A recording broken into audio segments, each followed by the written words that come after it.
नमस्कार, बहुत स्वागत है आपका न्यूज़ 18 के डिजिटल प्लेटफॉर्म पर। चीनी की कीमत गिरकर 55 रुपए हो गई। जी हां, आप सही सुन रहे हैं। बीते कुछ दिनों में चीनी के दाम जो है बहुत तेजी से बढ़े, लेकिन अब एक खुशखबरी सामने आ रही है कि चीनी की कीमतों में जो है गिरावट देखने को मिल रही है। जमाखोरी पर लगाम और आयात को मंजूरी का असर जो है दिखाई देने लगा है। सरकार की ओर से चीनी आयात की मंजूरी और जमाखोरी सट्टेबाजी पर सख्ती के बाद चीनी के एक्स मिल दाम में बड़ी गिरावट आई है। खाद्य सचिव के मुताबिक चीनी का भाव पिछले हफ्ते के रिकॉर्ड 67 रुपए प्रति किलो से घटकर करीब 55 रुपए किलो हो चुका है। यानी कुछ ही दिनों में कीमत करीब 18% नीचे आ गई। सरकार की कार्रवाई का असर त्योहारों से पहले मिठाई कारोबार की लागत पर भी पड़ सकता है। चीनी की बढ़ती कीमतों से परेशान मिठाई कारोबारियों और आम लोगों के लिए राहत की खबर है। केंद्र सरकार की ओर से चीनी आयात की मंजूरी देने और जमाखोरी सट्टेबाजी पर सख्ती के बाद मिल स्तर पर चीनी के दाम तेजी से नीचे आए हैं। खाद्य सचिव के मुताबिक चीनी का एक्स मिल भाव अब करीब 55 रुपए प्रति किलो रह गया है। पिछले ही हफ्ते एक्स मिल स्तर पर चीनी की कीमत रिकॉर्ड 67 रुपए प्रति किलो तक पहुंच गई थी।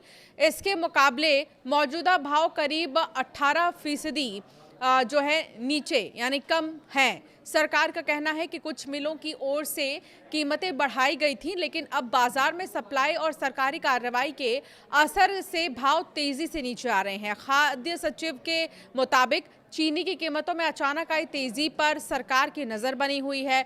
देश भर में जमाखोरी की जांच के लिए फ्लाइंग स्क्वाड लगाए गए हैं।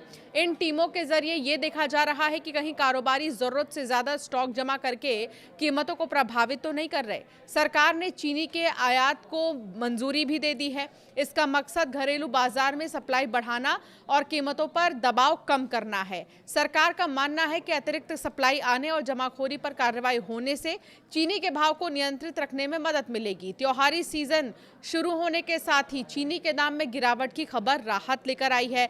रक्षाबंधन, जन्माष्टमी के बाद गणेश चतुर्थी और दीपावली जैसे बड़े त्योहार आने वाले हैं। इस दौरान मिठाइयों की मांग काफी बढ़ जाती है। चीनी की खपत भी ज्यादा होती है। पिछले दिनों चीनी के साथ दूध, खोया, पनीर और देसी घी जैसे कच्चे माल की कीमतों में भी तेजी देखने को मिली। इससे मिठाई बनाने की लागत बढ़ गई। कई दुकानदारों और बड़े स्वीट ब्रांड्स ने लागत बढ़ने के चलते मिठाइयों के दाम करीब 5% तक बढ़ा दिए थे, जबकि कुछ कारोबारियों ने बिक्री पर असर पड़ने के डर से बढ़ी लागत का बोझ अपने मार्जिन पर लिया। अब चीनी के एक्स मिल दामों में करीब 18% की गिरावट आने से मिठाई कारोबारियों को कुछ राहत मिल सकती है। हालांकि मिठाइयों की खुदरा कीमतों में तुरंत कमी आएगी या नहीं, ये इस बात पर निर्भर करेगा कि चीनी के अलावा दूध, घी, खोया, पनीर, पैकेजिंग और ट्रांसपोर्ट जैसी दूसरी लागतों में क्या बदलाव आता है। एक्स मिल कीमतों में गिरावट के बाद सरकार की नज़र अब सप्लाई चेन के अगले स्तर पर रहेगी। सरकार ये सुनिश्चित करना चाहती है कि मिल स्तर पर सस्ती हुई चीनी का फायदा थोक और खुदरा बाजार तक भी पहुंचे। अगर चीनी के दाम मौजूदा स्तर पर बने रहते हैं तो आने वाले त्योहारों में मिठाई बनाने की लागत पर दबाव कुछ कम हो सकता है।